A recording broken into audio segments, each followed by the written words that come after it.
Good evening. We got there in the end, didn't we? After a very wet start across the country, the rain eased away and actually allowed for an afternoon of sunny spells and just a few isolated showers. But it was a much better day across Lake District and also through southwest Scotland, where we've seen that recent deluge of rain.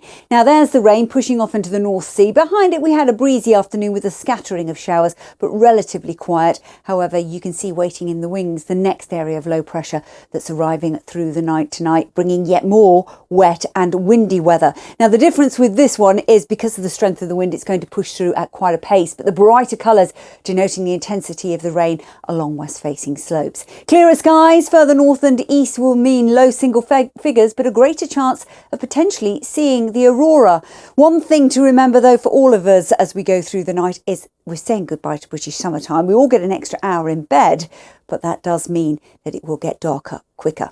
Now, as we move through Sunday, that area of low pressure will continue to track its way steadily north and east. Gale force gusts of winds through the Irish Sea and potentially across the southwest channel will push it through at quite a pace, but that means gusts of winds in excess of 50 miles an hour here.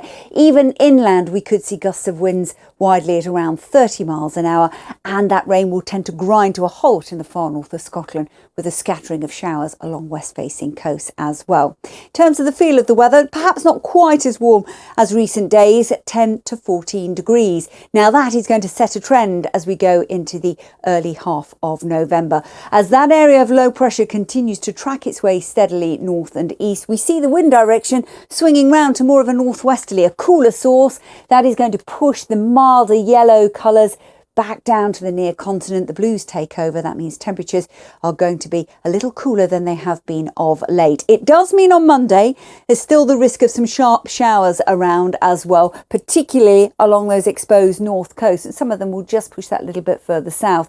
Sunny spells and scattered showers then on the whole for Monday, but look at the temperatures, 9 to 10 degrees in Scotland, highest values of 13 further south. And that cooler feel is going to continue Tuesday into Wednesday, but it will be accompanied by a little more sunshine.